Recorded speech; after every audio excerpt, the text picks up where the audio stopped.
So, Game of Thrones. Yep, episode 7 just came and holy shit! Was it something that I wanted to see? Yep, an hour and a half long episode basically delivering everything the fans wanted. The ultimate fan service episode. Those are the only two complaints that I have for this episode. Yeah, really. The fact that it was fan service and the fact that it was an hour and a half long. Nothing else. Seriously, nothing else. Now, why don't we get down to the episode? So, everyone, and when I say everyone, I mean everyone except Sansa, Arya, and Littlefinger, oh, and Bran. I mean, technically Bran was still there, because he sees everything, but let's not dwell on that. Are in the Dragon Pit, aka King's Landing. The entire army of Daenerys is there. The entire Lannister army is there. And yeah, they're discussing an amnesty. I hope I pronounced that right. I really do hope I pronounced that right. And Jon Snow shows the Ice Zombie to Cersei. And Cersei is afraid. For actually a long time, we haven't seen Cersei actually afraid. Sure, we've seen her ashamed, angered, more angered. I mean, so much anger, but not frightened.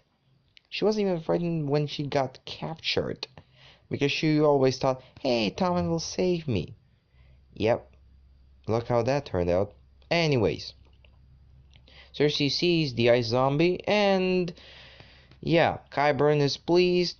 He's the only guy who wants the White Walkers to actually come to Westeros. And Euron just asks Jon, can they swim? Nope, okay, bye. He leaves. We later learn that he was going to recruit the Golden Company with all the gold that they got from the Tyrells.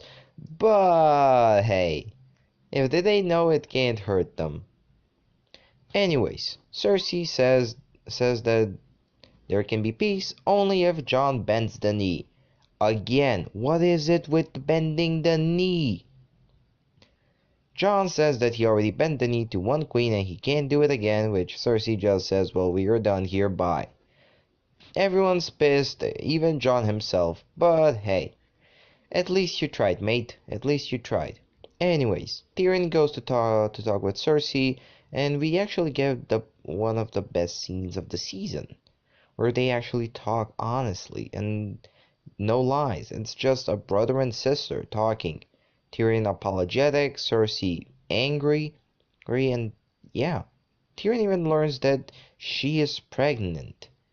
And before that, he even requests for his head, but Cersei cannot do it. Don't know why. I mean, really, if he's the one person you're afraid most, then maybe you should have taken that chance. Anyways, Cersei says that the Lannister army will help Jon and Daenerys in their fight against the White Walkers.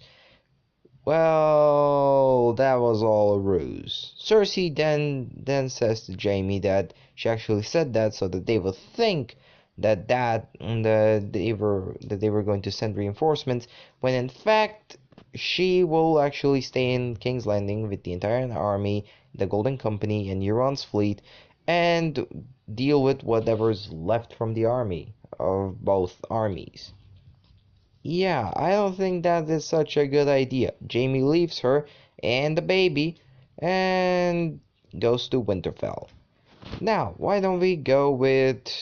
Oh, let's see who's left. Oh yeah, Peter Baelish. Peter Baelish talks with Sansa, so trying to manipulate her in order to kill Arya, not realizing that there is Bran, the Deus Ex Machina of the entire series, knowing everything and pretty much stopping whatever plan a person can have. That is not the Night King.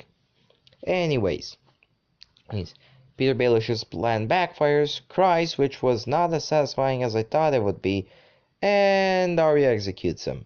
But not before Bran tells everyone that he was the guy who betrayed the Starks, aka the one who betrayed Ned Stark, and he was the guy who basically set the whole series in motion, killing Jon Arryn, framing the Lannisters, trying to assassinate Bran, framing the Lannisters, starting the War of the Five Kings, so that every place on the map is weakened so that he could take it, killing Kat's sister, taking the Vale, and now trying to take the North by possibly marrying Sansa and then later killing her. Even though he said that he loved her. I mean, if you loved Cat, you would have, probably tried to save her somehow from the Red Wedding, but who can trust you, Peter Baelish? And with that, we basically lost the only unique character left, because he was neither good or bad. That's a story for another time. Anyways, we get to see Sam Tarly. Finally, after 2 episodes, he goes to Winterfell and meets Bran. And he also had an easier time actually going through the guards than Arya. Yeah, I really don't know how was that possible. Anyways, he talks with Bran. Bran just tells him, because you're my friend, because you're my friend and allowed me to go beyond the wall so that I could get these magical powers, I'm gonna tell you my secret. I know Jon's true parents, and that they are Lyanna Stark and Rhaegar Targaryen. Sam is like, but wait a second, I already knew that. I knew that they got married. And then Bran's like, holy shit. They figure out that Jon is actually the true heir of the Iron Throne, even more so than Daenerys, because Rhaegar was supposed to be the heir to the throne after the Mad King, and since Rhaegar had a child, that would mean that Jon would be the rightful heir to the throne, even more so than Daenerys or Gendry if you go by that line. Anyways, while this bomb is going on, we actually get a little boat sex. Yep, Jon and Daenerys finally hooking up. And Tyrion just watches, the door closing and probably hears everything. It would have been even more awkward if Jorah had the room right next to Daenerys and just he hears her having sex. God damn it, that guy has suffered a lot. He should find another woman. Just come on, please. Just get out of the friend zone. Anyways, we also see the Night King, hey, with the dragon, hey, which was Viserion, hey, and he destroys the wall, R.I.P. the wall. And yeah, they are going through. Now, there are many questions that this episode left, like, when is the incest bomb going to drop? Are Tormund and Baron Dondarrion alive? And the most important question, when is Cersei going to die? I mean, sure, season 8, but what episode? Also, who are gonna be the big players for season 8? Because we know that Dany and Jon and Bran are the big players, but is everyone with a Valyrian steel sword / dagger important? Because then Sam will be important, Brienne, Jaime, and Arya as well. So yeah. Anyways, I have one gripe for the season. Now this episode was great, even though it was a little bit long. I mean, you get used to it. But the big problem I have for this season, it's because it's the fan service season. It had 7 episodes, and those 7 episodes, they managed to fulfill all of the fan service that the fans wanted. Well, almost all of it. I mean, let's look. Jon taming a dragon, having sex with Daenerys, Arya meeting with Bran, and Sansa basically having a Stark reunion. Yep, Jon is not a Stark, he's a Targaryen. Hey! Peter Baelish's death, Jaime leaving Cersei, Cersei seeing the dragons, Cersei meeting Daenerys, Tyrion meeting Jaime again, and Cersei. Theon finally having the courage to beat the shit out of somebody instead of getting his dick cut off.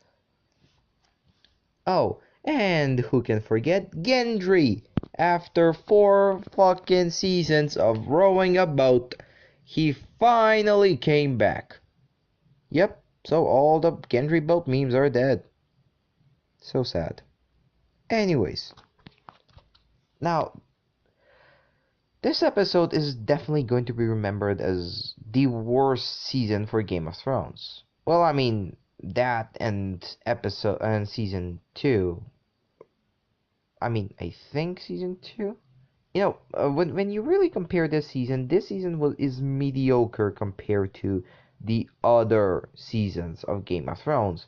Sure, it is still miles better than most TV seasons currently airing or in history, but still, this season was sort of different, and we didn't want that different because the formula was already great.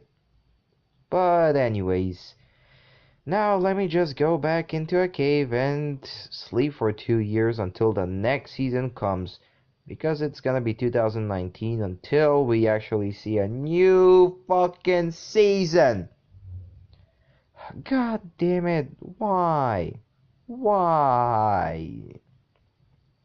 Hey, on the bright side, they were gonna start filming in October, so let's hope that they actually finish 6 episodes till July. And wait, all of the episodes are also an hour long? Well, fuck that.